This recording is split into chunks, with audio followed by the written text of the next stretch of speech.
बाहर अब अच्छा खासा अंधेरा फैल गया था। मैं सोच रहा था कि उस औरत की लाश को कहाँ ठिकाने लगाया जाए जो हमारे लिए बलाए नागहानी बनी हुई थी। पहले तो मैंने ये सोचा कि गाड़ी को जूं का तूं बंगले में छोड़कर पैदल ही वहां से निकल जाऊं। फिर शिराजी जाने और वो लाश हमें आते हुए सिर्फ चौकीदार ने देखा था। उस वक्त भी हम शिराजी के साथ थे और वो मकतूला मौजूद नहीं थी। मैंने जितना ज्यादा इस बात पर गौर किया वो बात मेरे दिल को लगी। मैंने अपने इस इरादे का इजहार ग्लोरिया से भी किया और थोड़ी रद्दोकत के बाद वो भी मुझसे मुत्तफिक हो गई। ग्लोरिया ने ये खदशा भी जाहिर किया कि बाद में शिराजी इस कत्ल का इल्जाम भी हम पर लगा देगा। सबूत के तौर पर वो रकम का ब्रीफ केस और खाली सेफ भी पुलिस को दिखा सकता था। वो कहेगा कि मैं गाड़ी में जा रहा था कि दो अफराद ने गन पॉइंट पर मुझे घर चलने पर मजबूर किया। वहां मेरी एक मुलाकाती मौजूद थी। उन दोनों ने मुझे कत्ल करने की कोशिश की मगर बेचारी मुलाकाती मारी गई। ये देखकर मेरी हालत गैर हो गई क्योंकि मैं हार्ट पेशेंट हूँ। फिर शायद वही लोग मुझे अस्पताल छोड़ गए क्योंकि मुझे तो होश था ही नहीं। औरत की लाश का उन्होंने क्या किया मुझे इसका भी इल्म नहीं। मैंने कहा उसकी इस बकवास से हमारी सेहत पर क्या असर पड़ेगा। तुम ऐसा करो, उस तकिए के गिलाफ की बजाय कोई बैग तलाश करो। इसे देखकर तो चौकीदार भी मशकूक हो जाएगा। मैं इतनी देर में गाड़ी का हर वो हिस्सा साफ कर देता हूँ जहाँ हमारी उंगलियों के निशानात हो सकते हैं। मैंने कपड़ा लिया और मुमकिना तौर पर गाड़ी का हर वो हिस्सा साफ कर दिया जहाँ हमारी उंगलियों के निशानात हो सकते थे। इस दौरान में ग्लोरिया को बड़ा सा एक सफरी बैग मिल गया जिसे हस्बे जरूरत छोटा और बड़ा किया जा सकता था। मैंने रकम का वो ब्रीफकेस उठा लिया जो शिराजी हमें पहले भी ऑफर कर चुका था। मैंने गाड़ी का बैटरी का टर्मिनल पहले ही निकाल दिया था। फिर हम लोग उजलत में पैदल ही वहां से रवाना हो गए। चौकीदार इशा की नमाज की तैयारी कर रहा था। मैंने उसे बताया कि गाड़ी स्टार्ट नहीं हो रही है इसलिए हम किसी टैक्सी या रिक्शे के जरिए अस्पताल चले जाएंगे। मैंने बेगम साहब को फोन कर दिया है। वो वहां से रवाना हो चुकी हैं और 2-2.5 घंटे तक यहाँ पहुंच जाएंगी। मैंने देखा कि चौकीदार की नजरें उस बैग पर जमी हुई हैं जो ग्लोरिया के हाथ में था। मैंने जल्दी से कहा इस बैग में साहब के इस्तेमाल की चीजें और कपड़े हैं। चौकीदार मुतमईन हो गया। वहां से बाहर निकलकर चंद कदम चलने के बाद हमें एक टैक्सी मिल गई। अभी तक मैंने ये नहीं सोचा था कि हमें अब कहाँ जाना है। ग्लोरिया ने टैक्सी वाले से ली मार्केट चलने को कहा तो मैं हैरान रह गया। टैक्सी वाले ने नागवारी से ग्लोरिया को देखा फिर बेजारी से बोला कोई और गाड़ी देखो मेम साहब, मैं उधर नहीं जा रहा।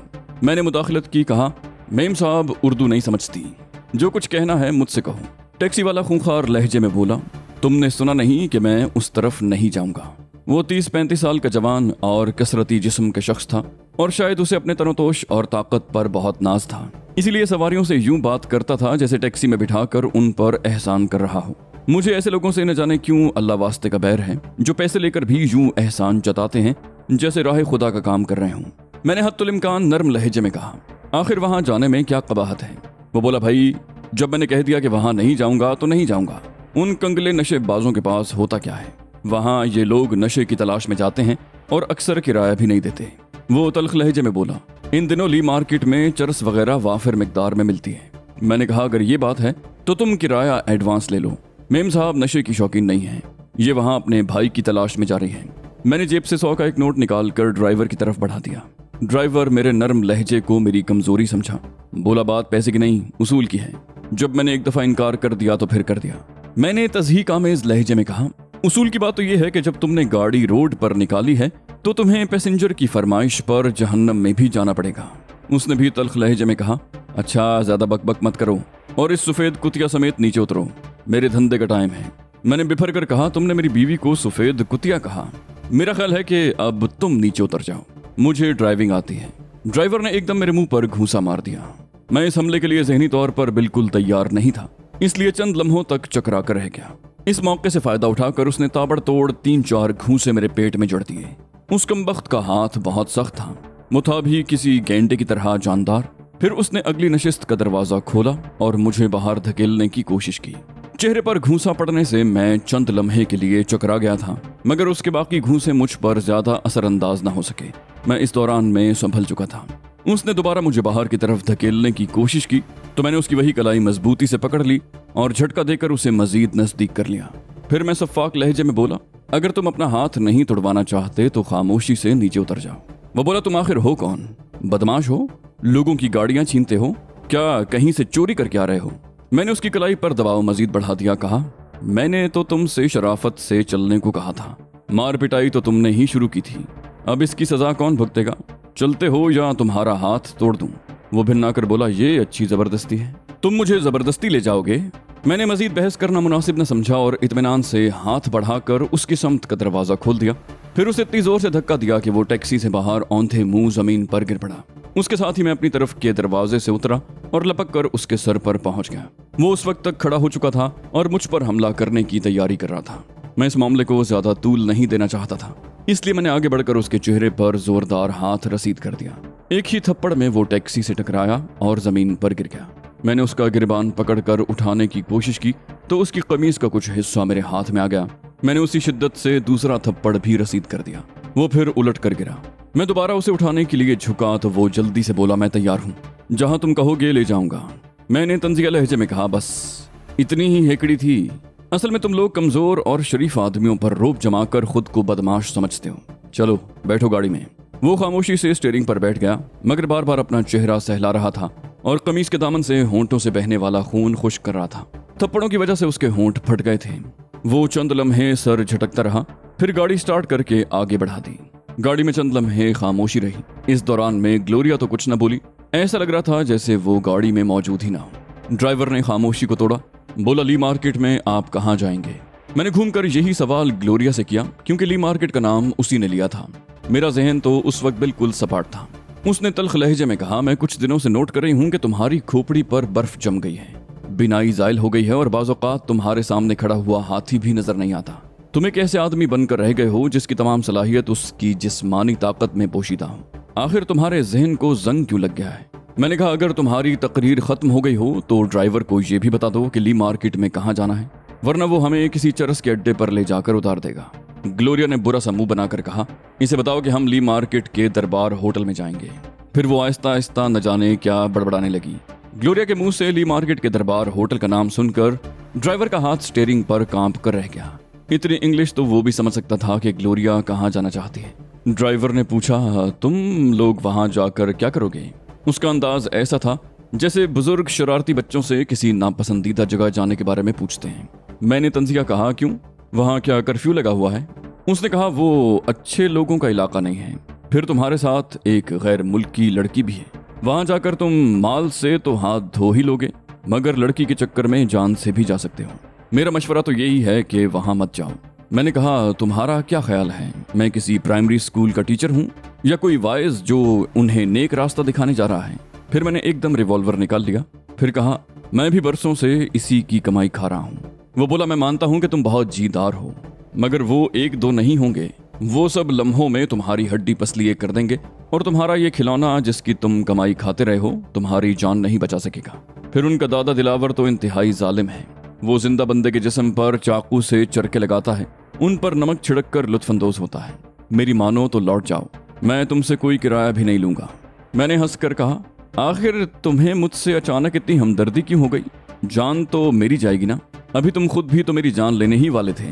ड्राइवर हिचकिचाकर बोला, सच सच बता दूं, कई महीने पहले दिलावर को मेरे बारे में गलत फहमी हो गई थी कि मैंने उसकी पार्टी को मुखालिफ अड्डे पर पहुंचा दिया है। हालांकि ऐसा नहीं था। उस वक्त से वो मेरा दुश्मन है। वैसे तो वो मुझे शहर के किसी इलाके में भी हलाक कर सकता है, मगर अपने इलाके में वो मुझे किसी कीमत पर नहीं छोड़ेगा। मुमकिन है उसे ये वाकया याद न रहा हो, मगर मेरी टैक्सी देखते ही वो बिफर जाएगा। उसके आदमी कुत्तों की तरह इलाके में बिखरे रहते हैं और हर आने जाने वाली गाड़ी पर नजर रखते हैं। मेरी टैक्सी का नंबर तो खास तौर पर उनके पास होगा। मैंने कहा, अच्छा ये वजह है। खैर तुम फिक्र मत करो, मैं तुम्हें कोई नुकसान नहीं पहुंचने दूंगा। वो बोला, तुम भला क्या कर सकोगे, वो तो तुम्हें भी उल्टा लटका देंगे। मैंने ड्राइवर को मुतमईन करने के लिए कहा, मैं उसके लिए चित्राल का आला माल लेकर जा रहा हूँ। वो अपनी किसी पार्टी के साथ ऐसा सलूक करेगा तो आइंदा उसे माल कौन देगा? मैं उससे तुम्हारी भी सिफारिश करूंगा, बस तुम बेफिक्र हो जाओ। ड्राइवर बज़ाहिर तो खामोश हो गया, मगर परेशानी अब भी उसके चेहरे से आया थी। ली मार्केट का इलाका अब ज्यादा दूर नहीं था। उस वक्त रात के 10 सवा 10 बजे का अमल था, मगर वहां ऐसी चहल पहल थी कि गोया अभी दिन निकला हो। उस जमाने में कराची रातों को जागता था। ड्राइवर ली मार्केट के इलाके में दाखिल होते ही बुरी तरह नर्वस हो गया। मुख्तलिफ नुकड़ों और थड़ों पर बैठे हुए लोग टैक्सी को घूर घूर कर देख रहे थे। उन लोगों में अक्सरियत मकरानियों की थी।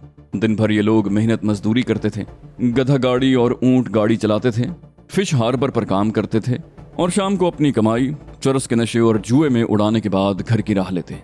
गुस्से का ये आलम था कि अपने साए से भी मरने मारने पर आमादा रहते।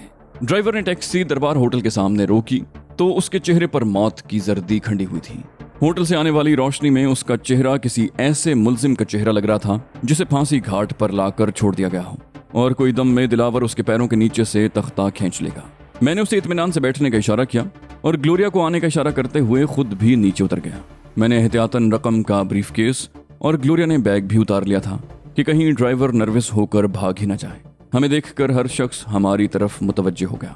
मैं आगे बढ़ा तो दरमियाने कद और गठे हुए जिस्म के एक बलोच ने मेरा रास्ता रोक लिया। उसके दांत हल्दी की तरह जर्द थे और जिस्म से बू आ रही थी। उसने करख्त लहजे में पूछा, अरे तुम लोग को किससे मिलने का है? मैंने हत्तुल इम्कान उससे दूर रहने की कोशिश की क्योंकि उसके जिस्म की बू से दिमाग फटा जा रहा था। मैंने कहा, हम लोग दादा से मिलने आए हैं। उसने अपने पीले पीले दांतों की नुमाइश की, बोला, माल का डील अभी दादा नहीं करता, ये सारा काम अभी सरवर करता है। मैंने बिफर कर कहा, तुमसे जितना कहा है उतना ही करो। मैंने कहा है कि मुझे दादा से मिलना है। समझ में आया या दूसरे तरीके से समझाऊं? एक टेबल से छरेरे बदन का नौजवान उठकर बोला, अरे गिरी क्यों खाता है साहब, इसका तो मगज खराब है। आप बैठो, मैं देखता हूं कि दादा इस वक्त मौजूद है या नहीं। नाम क्या बताऊं आपका? मैंने कहा, मेरा नाम कामरान है। मैं एक अलग थलग खाली टेबल पर बैठ गया। लोग अब भी ग्लोरिया को घूर घूर कर देख रहे थे। काउंटर के पीछे एक दरवाजा था, उस पर पुराना सा और मैला सा एक पर्दा झूल रहा था। चंद लम्हे के बाद पर्दा हटा और दिलावर नमूदार हुआ। उसने मुतलाशी नजरों से इधर उधर देखा और हमें देखकर तीर की तरह हमारी तरफ आया। मैं उसे देखकर खड़ा हो गया। वो पुरतपाक बल्कि वालेहाना अंदाज में मुझसे बगलगीर हो गया। बोला, ये मेरी खुशकिस्मती है कामरान साहब कि आपने मुझे ये इज्जत दी। आम बलोचों के बरक्स उसके लहजे में बलोची की एक झलक तो थी, मगर उसकी उर्दू बहुत साफ थी। फिर वो ग्लोरिया की तरफ मुतवज्जे हुआ और टूटी फूटी इंग्लिश में बोला, मैडम ये जगह आपके लायक नहीं है, मगर मैं कोशिश करूंगा कि आपको यहाँ तकलीफ ना हो। मैंने कहा, दिलावर भाई, मैं भला किसी को क्या इज्जत दूंगा? मुझ पर तो शायद अल्लाह की ये इतनी बड़ी जमीन ही तंग हो गई है। मैं तो अपनी बका की जंग लड़ रहा हूँ। जमीन के ऊपर न सही, जमीन के अंदर तो चंद गज जगह मिल ही जाएगी। मेरी हालत उस फौजी की सी है जो आखिरी सांस और आखिरी गोली तक अपनी शिकस्त तस्लीम नहीं करता। सो जब तक जिंदगी के सांस बाकी हैं, जी रहा हूँ। दिलावर बोला, ऐसी मायूसी की बातें आपके मुंह से अच्छी नहीं लगती कामरान साहब। आप तो बड़े बड़े सुरमाओं के लिए दहशत की अलामत हैं। आपका नाम सुनकर दुश्मनों की नींदें उड़ जाती हैं। आप जैसा शेर ऐसी बातें करेगा तो हम कहाँ जाएंगे? मैंने इस्तेज़ाई अंदाज में कहा, शेर? मैं ऐसा शेर हूं जिसके दांत और पंजे अपनों ने ही निकाल दिए। उसके बावजूद हर कदम पर मौत के शिकंजे। दिलावर को अचानक जैसे होश आ गया। वो मुड़कर बोला, सरवर, अंदर वाले कमरे की सफाई करवाओ और 2 बोतलें ठंडी यख यहाँ भिजवा दो। मैंने देखा अब वहां बैठे हुए अफराद की आंखों में मेरे लिए अकीदत थी। अब वो ग्लोरिया को भी नहीं घूर रहे थे। अचानक मुझे टैक्सी ड्राइवर का ख्याल आया। उसकी टैक्सी सामने ही खड़ी थी। शायद वो इस वजह से वापस जाने की जरूरत नहीं कर सका था कि वापसी में दिलावर के लोग उसे जिंदा न निकलने देते। आते हुए तो हम लोगों की वजह से उसकी ढारस बंधी हुई थी। मैंने दिलावर से कहा, यार एक दरखास्त है तुमसे। दिलावर ने खुश होकर कहा, हाँ आप हुक्म करें कामरान साहब। इस दौरान में होटल का एक लड़का 2 कोल्ड ड्रिंक की बोतलें टेबल पर रख गया। मैंने मुख्तसरन उसे टैक्सी ड्राइवर के बारे में बताया। काफी देर तक तो उसे भी याद ना आया कि ऐसा भी कोई टैक्सी ड्राइवर है। फिर काफी गौर करने के बाद उसे याद आ गया कि जान मोहम्मद नाम के एक टैक्सी ड्राइवर ने उसका सौदा खराब किया था और पार्टी को मुखालिफ आदमी के पास ले गया था। दिलावर बोला, उसने मुझे ज्यादा नुकसान तो नहीं पहुंचाया था, मगर बात उसूल की है कामरान साहब। मैं बेईमान लोगों को कभी माफ नहीं करता। मैं उसे कभी न छोड़ता, बल्कि मैं तो उसे भूल ही गया था। मेरे आदमी उसे कभी न कभी ढूंढ कर मेरे सामने ले आते, मगर आप उसकी सिफारिश कर रहे हैं तो उसे माफ करना पड़ेगा। मगर आइंदा मैं उससे कोई ताल्लुक नहीं रखूंगा। क्या आप उसी की टैक्सी में आए हैं? मैंने इस बात में सर हिला दिया। वो बोला, अगर आप उसकी टैक्सी में ना आए होते तो अभी तक मेरे आदमी उसे अंदर पहुंचा चुके होते। फिर वो वहां बैठे हुए एक लड़के से बलोची में कुछ बोला। थोड़ी देर के बाद टैक्सी ड्राइवर लरसता कांपता उसके सामने पहुंच गया। उसे 2 आदमियों ने दोनों तरफ से जकड़ रखा था। दिलावर के सामने लाकर उन्होंने ड्राइवर को छोड़ दिया। वो कांपता हुआ दिलावर के कदमों में गिर गया। दिलावर बोला, अरे सीधी तरह मर्दों के माफिक खड़ा रहो, हमारा पांव मत पकड़ो। हमने तुमको अपने दोस्त की वजह से माफ किया है। हम लोग बेईमान आदमी का दुश्मन है। तुमने हमारा ही नमक खाकर हमसे नमक हरामी किया। अभी इधर से शक्ल गुम करो। फिर उसने आवाज देकर सरवर को बुलाया और कहा, अरे आज से इस खिंजीर का नाम अपने दुश्मनों की फहरिस्त से खारिज कर दो।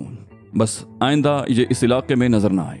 फिर वो ड्राइवर से बोला, अभी तो मैंने अपने दोस्त की सिफारिश पर तुझे छोड़ दिया है जान मोहम्मद, मगर आइंदा तू माल के इस धंधे में नजर आया तो वो दिन तेरी जिंदगी का आखिरी दिन होगा।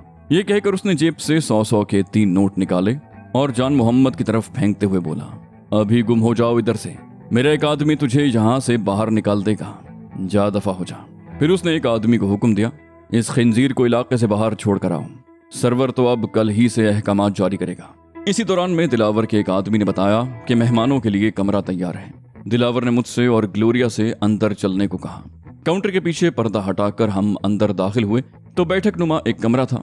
एक तरफ सस्ता सा पुराने डिजाइन का सोफा था और बड़ा सा एक तख्त था जिस पर खूबसूरत और बेशकीमत कालीन बिछा था और उस पर गाँव तकिए भी मौजूद थे। कमरा खासा साफ सुथरा था।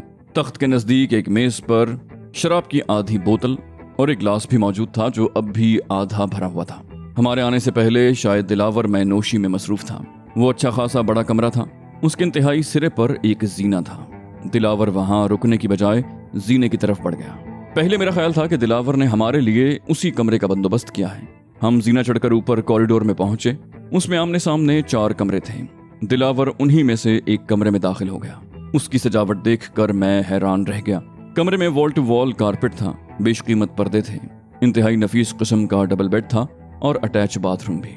दिलावर ने खुद ही वजाहत करते हुए कहा, मैंने ये कमरे खास तौर पर उन पार्टियों के लिए बनवाए हैं जो मुझसे माल का लेन देन करती हैं।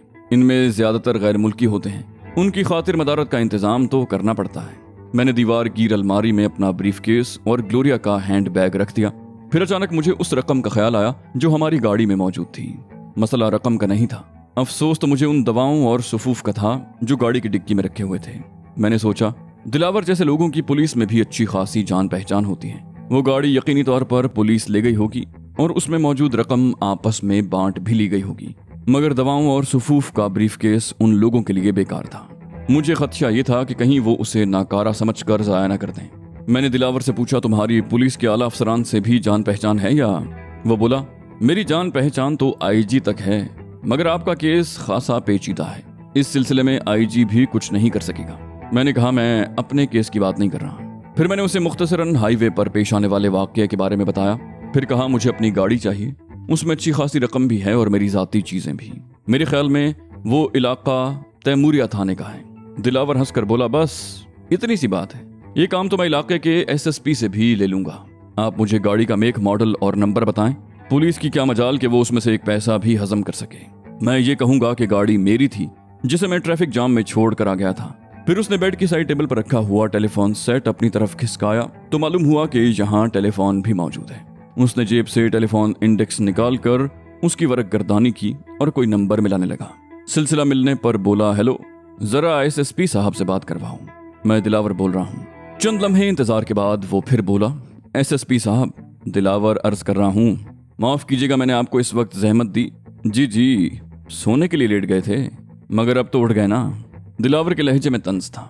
बोला, मैं चाहता तो डीआईजी साहब को भी जगा सकता था, मगर जब आपसे काम चल सकता है तो उन्हें बेआराम क्यों करना। वो खामोश होकर दूसरी तरफ की बात सुनने लगा। फिर बदले हुए लहजे में बोला, काम है तो फोन किया है, वरना मुझे इस वक्त आपसे गपशप का कोई शौक नहीं है।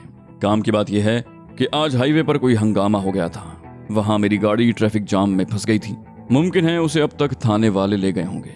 उसमें मेरी अच्छी खासी रकम भी है और मेरी जाती चीजें भी। आप थाने फोन करें कि मुझे अभी और इसी वक्त गाड़ी चाहिए और उसके सामान में एक कील भी कम हुई तो वो पुलिस को बहुत महंगी पड़ेगी। फिर उसने गाड़ी का मेक, मॉडल, नंबर और कलर बताकर फोन बंद कर दिया। मैंने हंसकर कहा, मुझे अंदाजा नहीं था कि तुम इतनी तोप चीज हो। वो बोला, अरे कामरान साहब, मैं क्या, ये तो बस अहमद अली और उस जैसे दूसरे सियासतदानों का दबदबा है। पुलिस के बड़े अफसर जानते हैं कि मैं उनके लिए काम करता हूँ। अगर वो मेरी बात नहीं मानेंगे तो उन पर वजीरों का अताब नाजिल होगा और अपनी नौकरियों से जाएंगे। मैंने कहा, मगर अहमद अली तो अब तुम्हारे खून का प्यासा हो रहा होगा। दिलावर मुस्कुरा कर बोला, अहमद अली का तोड़ भी है मेरे पास।